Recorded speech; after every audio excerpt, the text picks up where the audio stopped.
Hola, bienvenidos a nuestro canal de Sueños Reales. Que lo disfruten.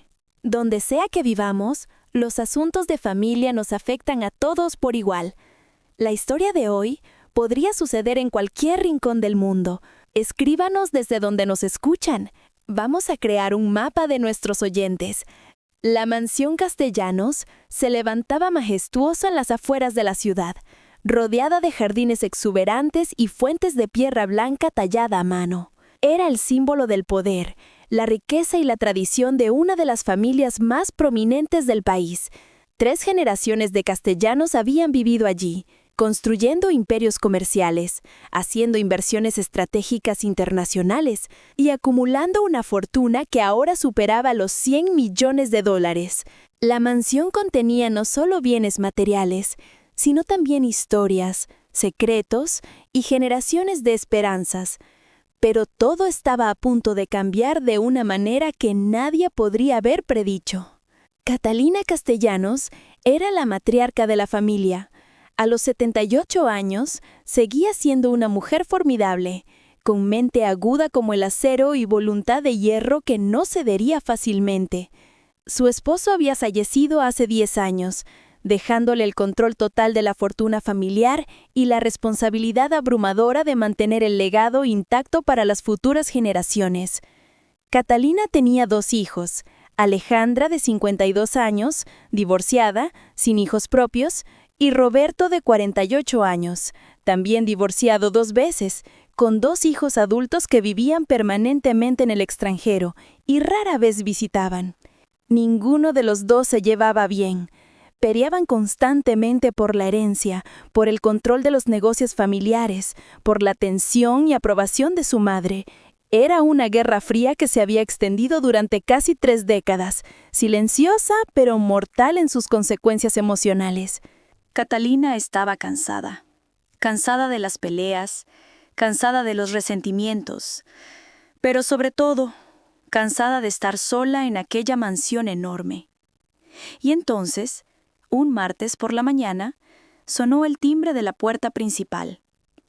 El mayordomo, Carlos, fue a abrir. Allí estaba un joven de aproximadamente 30 años, con maletas de cuero y una sonrisa cautivadora. Tenía los ojos oscuros, el cabello castaño y una manera de presentarse que era inmediatamente ganadora. «Buenos días», dijo el joven con educación. «Mi nombre es Nicolás Castellanos. Soy el hijo de Roberto. He venido a conocer a mi abuela». Carlos frunció el ceño. «¿El hijo del señor Roberto? Pero él tiene 2 hijos y ambos viven en Estados Unidos». «Yo soy de una relación anterior», explicó Nicolás con naturalidad. «Mi madre nunca me reconoció oficialmente, pero tengo documentos que prueban mi relación de sangre con la familia. He decidido que es hora de reclamar mi lugar en la familia Castellanos». Dentro de 30 minutos, Catalina estaba en la sala de estar mirando a este joven desconocido con una mezcla de curiosidad y sospecha. «¿Eres realmente mi nieto?», preguntó Catalina, estudiando su rostro buscando algún parecido familiar. «Lo soy, abuela», respondió Nicolás con seguridad y calidez. «Lamento haber llegado tan tarde a sus vidas. Mi madre me pidió que esperara hasta que tuviera la edad suficiente para entenderlo. Ahora tengo 31 y he decidido que quiero conocer a mi familia». Nicolás sacó un documento con confianza calculada. Papeles que parecían ser certificados de nacimiento auténticos, registros médicos detallados, pruebas de ADN de laboratorio certificado. Todo parecía estar en perfecto orden. Todo parecía legítimo a primera vista. Catalina examinó cada documento cuidadosamente, buscando inconsistencias. «Tengo toda mi documentación», dijo Nicolás con seguridad tranquilizadora. «He guardado esto durante años, esperando el momento correcto para conocer a mi familia. No quería aparecer de repente sin pruebas. Quería que supieras que hablo en serio». Catalina estaba profundamente emocionada. Finalmente un nieto que quería conocerla genuinamente. Finalmente, alguien que parecía verdaderamente interesado en la familia. No solo en acceder al dinero o a la herencia. «Tienes que conocer a tu padre inmediatamente», dijo Catalina, aunque luego dudó considerablemente. Aunque, tal vez, primero necesitamos prepararlo psicológicamente para esta noticia. «¿Por qué no simplemente le decimos la verdad?», preguntó Nicolás con inocencia calculada. «Estoy seguro de que se alegrará inmensamente de saber que tiene un hijo que siempre ha querido conocerlo genuinamente». Catalina hizo que Roberto viniera a la mansión esa tarde. Fue una escena caótica. Roberto primero negó todo. Luego, cuando Nicolás le mostró los documentos, palideció. Pero luego algo extraño sucedió. Roberto comenzó a llorar. «Nunca supe sobre ti», dijo Roberto, abrazando a Nicolás. «Si hubiera sabido, habría estado en tu vida. Siempre quise tener más hijos». Fue un momento que pareció romper años de frialdad familiar. Catalina estaba radiante. Nicolás se instaló en la mansión esa misma semana. Le dieron una suite completa. Lo incluyeron en las cenas familiares. Roberto comenzó a llevarlo a sus oficinas de negocios, presentándolo como su hijo. Alejandra estaba furiosa, pero mantenía la compostura en público. 2 semanas después de la llegada de Nicolás, Catalina tuvo un ataque cardíaco leve. Nada grave, pero suficiente para asustar a toda la familia. Mientras estaba en el hospital, Nicolás fue la estrella brillante. Estuvo allí constantemente. Sostuvo su mano, le trajo flores, le leía historias. Cuando Catalina regresó a la mansión, lo primero que hizo fue llamar a su abogado. «Quiero cambiar mi testamento», dijo Catalina. «Quiero incluir a Nicolás. Es hora de que esta familia esté unida, no dividida. Quiero que todos hereden por igual. Alejandra, Roberto y ahora Nicolás». El abogado estaba perplejo. «¿Está segura, señora Castellanos? Apenas conoce a este joven». «Es mi nieto», respondió Catalina firmemente, «y merece ser parte de esta familia». El testamento fue modificado. Nicolás ahora estaba incluido como heredero igual a los otros dos. Alejandra estaba furiosa. Contrató un investigador privado. Algo sobre Nicolás no le parecía bien. Sus instintos de protección familiar se activaron. Y estaba determinada a descubrir la verdad. Lo que descubrió fue una sorpresa. No había certificado de nacimiento legítimo. Los documentos que Nicolás había mostrado eran falsificados, pero muy buena imitación. El investigador rastreó el rastro de dinero. Nicolás había estado comprando documentos falsos de un proveedor internacional especializado en fraude de identidad. No había madre, no había relación de sangre.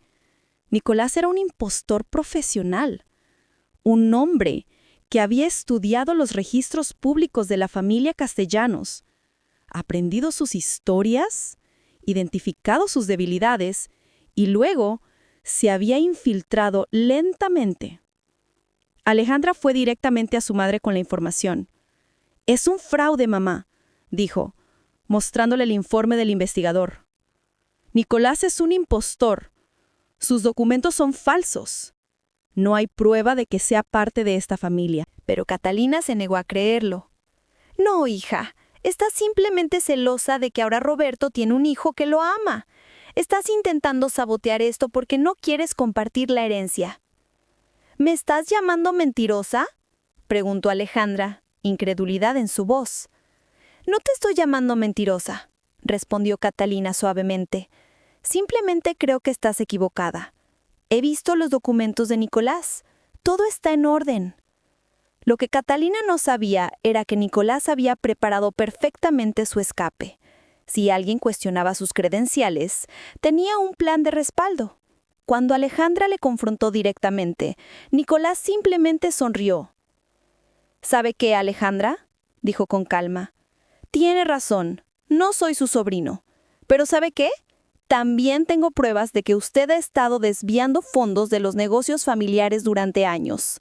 Tengo registros, tengo transacciones, tengo suficiente para llevarla a la cárcel. Alejandra empalideció. Era verdad, había estado tomando dinero de la empresa, pequeñas cantidades, pero durante años. ¿Qué quieres?, preguntó Alejandra, su voz temblorosa. Quiero que olvides que soy un impostor, respondió Nicolás. Quiero que le digas a tu madre que todos los documentos que tengo son legítimos, y quiero que mantengas tu boca cerrada. Alejandra se encontró atrapada entre la exposición de su corrupción o permitir que un fraude continúe en su familia. Alejandra pasó las noches siguientes sin dormir. El chantaje de Nicolás era perfecto. Si exponía su fraude, ella también sería expuesta. Sus desfalcos en los negocios familiares la llevarían a la cárcel. Su reputación sería destruida, su vida entera se desmoronaría. Pero también sabía que si guardaba silencio, estaba permitiendo que un fraude continúe, que un impostor robara la herencia familiar, que su madre fuera engañada por un hombre sin escrúpulos. Era una trampa perfecta. Alejandra decidió tomar un camino diferente. No confrontaría a Nicolás directamente. En su lugar, contrataría un investigador forense de dinero, alguien que pudiera rastrear las transacciones de Nicolás sin que él lo supiera. Lo que descubrió fue aún más alarmante. Nicolás había estado transfiriendo dinero desde las cuentas de Catalina a cuentas offshore. Pequeñas cantidades al principio, pero que iban aumentando. También había comenzado a falsificar documentos de inversión, haciendo que pareciera que Catalina estaba invirtiendo en proyectos ficticios que prometían rendimientos enormes. Nicolás no solo era un impostor, era un ladrón y un defraudador sofisticado. Alejandra se dio cuenta de que no podía manejar esto sola. Necesitaba ayuda, necesitaba a alguien de fuera de la familia, alguien que no tuviera conflictos de intereses. Contactó a la policía, les mostró toda la evidencia que había recopilado. Los investigadores policiales quedaron asombrados por la sofisticación del esquema de Nicolás. Este hombre es un profesional altamente sofisticado, dijo el detective a cargo de la investigación, mostrando archivos y fotografías de casos anteriores. Ha hecho exactamente esto antes en otras ciudades, otras familias, otros países. Probablemente ha defraudado a más de 10 familias. En 2 casos anteriores, sus víctimas principales murieron bajo circunstancias que parecían naturales, pero que ahora sospechamos fueron envenenamiento lento y cuidadoso. La policía había descubierto un patrón complejo de fraude que se remontaba a más de 5 años. Nicolás, o Marcus como se descubrió que era su verdadero nombre, había defraudado a otras 3 familias usando exactamente el mismo método meticuloso.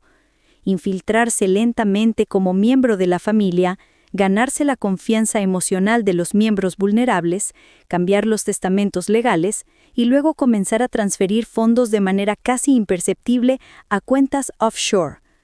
En 2 casos anteriores, sus víctimas principales murieron de causas aparentemente naturales, probablemente mediante envenenamiento sistemático a través de medicamentos alterados o sustancias tóxicas introducidas en alimentos.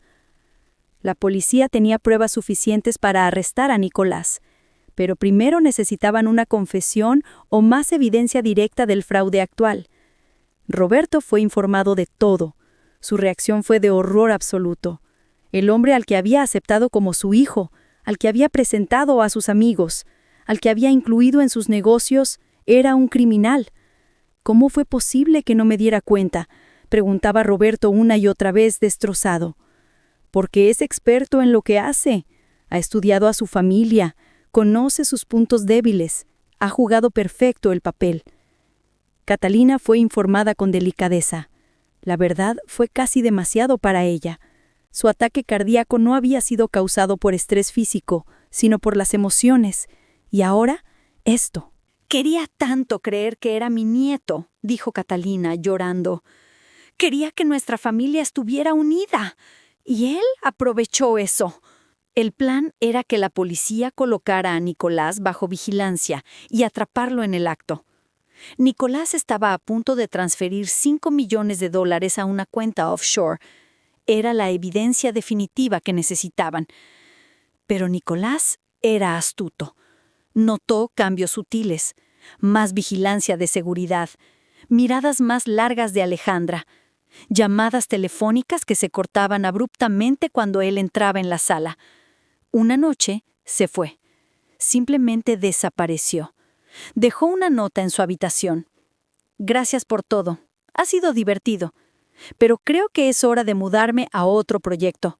No me busquen. Para cuando intenten encontrarme, estaré en otro país con otra familia. Adiós, amigos. La policía inmediatamente emitió una orden de búsqueda y captura internacional. Pero Nicolás había desaparecido sin dejar rastro. Sus cuentas fueron congeladas. Sus identidades falsas fueron desmanteladas. Pero él continuaba en libertad. Mientras tanto, Alejandra se enfrentaba a su propio dilema. Sus desfalcos habían sido descubiertos por la policía durante la investigación. Tenía dos opciones: confesar voluntariamente o ser procesada. Roberto la apoyó durante este tiempo. A pesar de todo, ella era su hermana, y sabía que su culpa había sido motivada por resentimiento familiar, no por maldad. «Debería haber confiado en ti desde el principio», le dijo Roberto a Alejandra. «Lo siento. Siento haber permitido que un impostor se interpusiera entre nosotros». Alejandra se declaró culpable de los desfalcos. Fue condenada a 2 años de prisión con posibilidad de libertad condicional. Pero el tribunal reconoció que había colaborado con la policía para atrapar a un criminal más grave. Su sentencia fue reducida. Catalina, aunque devastada, decidió usar esta crisis como una oportunidad para reconstruir su familia. Contrató abogados especialistas. Recuperó el dinero que Nicolás había robado de sus cuentas. Los fondos robados fueron restaurados. Y luego, algo inesperado sucedió. 6 meses después de la desaparición de Nicolás, una llamada llegó a la comisaría de policía de la ciudad. Una mujer se identificó como Sofía Mendoza. Dijo que tenía información crítica sobre Nicolás Castellanos. La policía la citó inmediatamente. Sofía contó su historia con una voz que temblaba entre la ira justificada y la tristeza profunda de alguien traicionado. Era elegante, pero llevaba las marcas claras del trauma emocional devastador en sus ojos. Nicolás hizo exactamente lo mismo conmigo que hizo con ustedes, explicó Sofía con determinación. Se infiltró en mi familia. Mi padre es dueño de una cadena hotelera importante en toda la región. Nicolás se presentó como un empresario internacional interesado en invertir significativamente en nuestros negocios. Me cortejó con dedicación constante. Nos enamoramos, o al menos eso creí genuinamente en ese momento. Nos casamos después de 6 meses de noviazgo intenso. Sofía mostró documentos cuidadosamente organizados, registros de matrimonio legales, transferencias bancarias documentadas, correos electrónicos románticos, todo meticulosamente documentado y conservado como prueba. Descubrí que había estado robando cantidades enormes de mis cuentas personales y de los negocios de mi familia. Continuó Sofía con voz temblorosa. Cifras que llegaban a millones. Lo confronté directamente y él simplemente sonrió. Luego se fue. Simplemente desapareció de nuestras vidas completamente. Pero antes de irse me dejó una nota diciendo que si lo perseguía legalmente, enviaría videos comprometedores de mí a toda mi familia. Videos que él había creado usando tecnología deepfake avanzada. Videos que parecían mostrarme en situaciones profundamente vergonzosas e inapropiadas.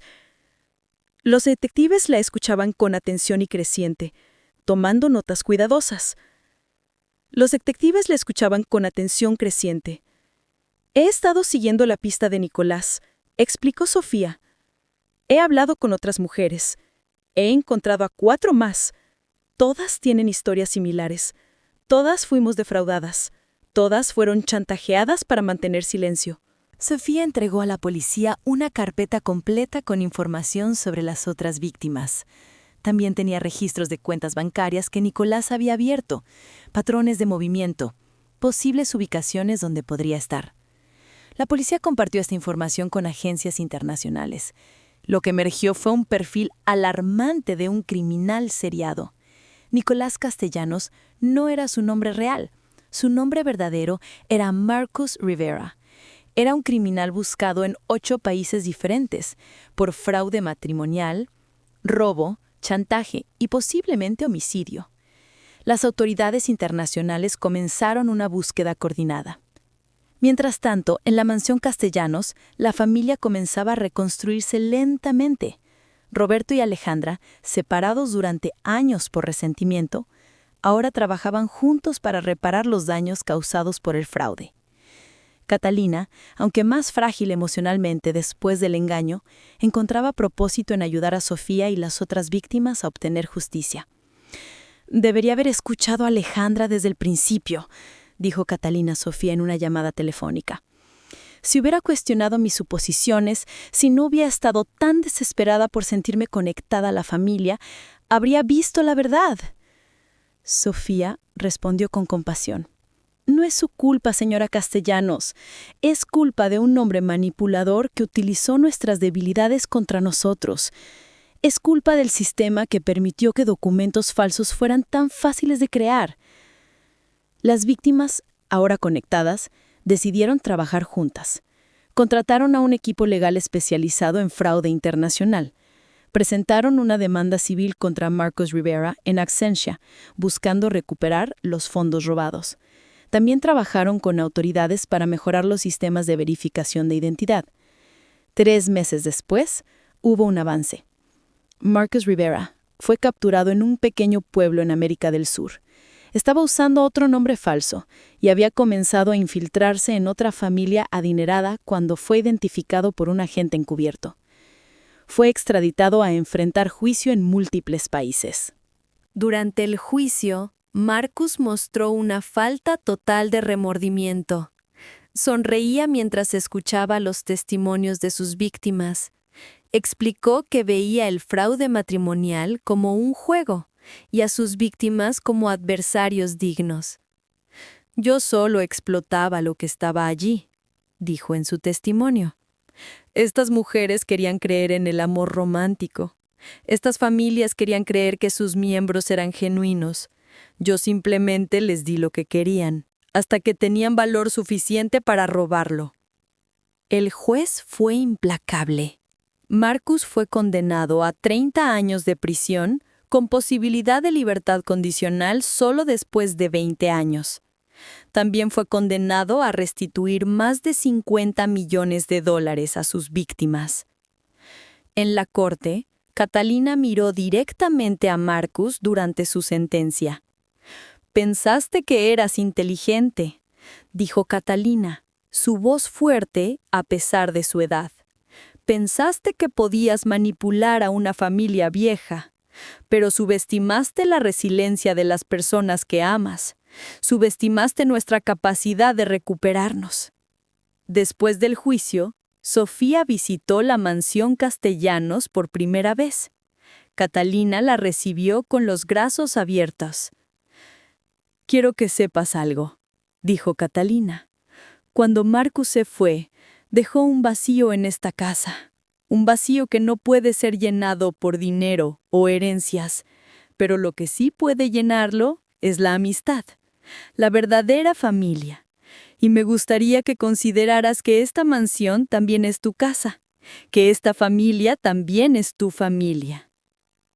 Sofía lloró. Por primera vez desde el fraude, lloró lágrimas de sanación en lugar de dolor. 1 año después del encarcelamiento de Marcus Rivera, la vida en la mansión Castellanos había cambiado fundamentalmente. No solo había una reconstrucción física de la seguridad, sino también una reconstrucción emocional profunda de las relaciones familiares. Roberto y Alejandra habían establecido nuevas reglas para la gestión de los negocios familiares. Implementaron sistemas de auditoría rigurosos. Contrataron a especialistas en fraude para entrenar al personal. Pero más importante que eso, habían aprendido a confiar el uno en el otro nuevamente. «Debería haber estado más unida contigo desde el principio», dijo Alejandra a Roberto durante una cena en la mansión. Permitir que nuestro resentimiento nos separara fue exactamente lo que Marcus quería. Roberto asintió. Y yo debería haber escuchado cuando cuestionaste sus documentos. Permitir que mi deseo de ser padre nublara mi juicio fue un error de magnitud catastrófica. Catalina, ahora de 79 años, había comenzado a documentar su experiencia. Escribía sobre cómo el engaño la había afectado, pero también escribía sobre la resiliencia, sobre cómo una familia puede reconstruirse después del trauma más profundo. Su libro, titulado El heredero falso, mi historia de fraude y redención, se convirtió en un bestseller internacional. No era un libro de venganza, era un libro de aprendizaje, un manual para otras familias sobre cómo reconocer las señales de alerta del fraude matrimonial y cómo protegerse. Sofía se convirtió en una defensora de derechos para víctimas de fraude. Trabajó con Catalina para establecer una fundación dedicada a ayudar a las víctimas de crímenes de identidad y fraude matrimonial. La Fundación Castellanos Mendoza proporcionó asesoramiento legal gratuito, apoyo psicológico y ayuda financiera para reconstruir vidas. En el primer año, la fundación ayudó a 37 víctimas de crímenes similares al de Marcus Rivera. Alejandra, después de cumplir su sentencia reducida de 8 meses, en lugar de 2 años, fue liberada con la reputación limpia. Trabajó intensamente para reconstruir su credibilidad en los negocios. Implementó programas de transparencia en todas las operaciones de la empresa. Fue promocionada a directora general de operaciones. Mi experiencia de ser expuesta por mis propios crímenes, dijo Alejandra en una conferencia empresarial, me enseñó que la integridad no es algo que puedes fingir, es algo que tienes que vivir constantemente. Cada decisión, cada transacción, cada interacción. Roberto, por su parte, utilizó su experiencia para iniciar un programa de educación sobre fraude en universidades locales. Viajaba a campus universitarios contando su historia, enseñando a jóvenes cómo reconocer a los defraudadores sofisticados. Su charla TED sobre cómo detectar mentiras perfectas fue vista por más de 3 millones de personas. Pero tal vez la transformación más profunda fue la de Catalina. Después de pasar meses en depresión, Catalina encontró propósito, no solo en la fundación, sino en reconstruir lo que significaba familia para ella. Invitó a Sofía a vivir permanentemente en la mansión. Sofía aceptó. Las dos mujeres formaron una amistad profunda basada en la comprensión mutua del trauma y la sanación. Antes de Marcus, dijo Catalina a Sofía una tarde mientras tomaban té en el jardín de la mansión. Yo creía que la familia se definía por la sangre, que el amor era algo que debías ganar siendo un miembro legítimo de una dinastía. Pero ahora sé que la familia verdadera se construye sobre la honestidad, la confianza y la lealtad. Tú eres más mi familia que cualquier persona con mi ADN. Sofía sonrió. Usted me salvó, señora Castellanos. No, querida, respondió Catalina. Nosotras nos salvamos la una a la otra. 2 años después del arresto de Marcus, un evento especial ocurrió. Roberto se casó nuevamente, esta vez con una mujer que conocía desde hacía años, alguien en quien confiaba genuinamente. La boda fue una celebración de la renovación, no solo del amor romántico, sino de la fe en las relaciones humanas después del engaño profundo. Alejandra fue la dama de honor. Catalina caminó a Roberto al altar, y Sofía fue quien leyó los votos, representando la renovación de la familia extendida que se había formado a través del trauma compartido. Marcos Rivera, encerrado en una prisión de máxima seguridad, pasaba sus días de soledad absoluta. Ninguno de sus abogados podía ayudarlo. Ninguno de sus esquemas funcionaba en prisión. Se enfrentaba a sí mismo todos los días sin poder huir ni manipular a otros. Los informes psicológicos de la prisión indicaban que había sufrido un colapso mental. Sin víctimas que manipular, sin identificaciones falsas que asumir, sin familias que infiltrar, Marcus se desmoronaba lentamente. Pero Catalina no sentía satisfacción al saber esto. En su lugar sentía compasión. Compasión por un hombre que había elegido una vida de mentiras en lugar de buscar conexiones genuinas. ¿Crees que alguna vez se arrepentirá?, preguntó Sofía a Catalina. No lo sé, respondió Catalina. Pero sé que nosotras hemos encontrado redención. Hemos encontrado la verdad. Y eso es lo que importa. En los años siguientes, la historia de la familia Castellanos se convirtió en un símbolo de resiliencia. No eran víctimas pasivas que habían sido destruidas por un defraudador. Eran personas que habían tomado el trauma y lo habían transformado en acción. En cambio, en justicia. La Fundación Castellanos Mendoza expandió sus operaciones a nivel internacional. Ayudó a identificar y arrestar a otros 10 defraudadores que operaban con métodos similares. Trabajó con gobiernos para fortalecer las leyes de protección de identidad. Y la Mansión Castellanos, que una vez fue un símbolo de poder aislado y resentimiento familiar, se convirtió en un símbolo de reconciliación, sanación y verdadera familia. Porque la verdadera familia no es la que comparte sangre, es la que comparte verdad, honestidad y el compromiso de enfrentar la adversidad juntos. Y esa fue la lección más importante que Marcus Rivera, sin saberlo, enseñó.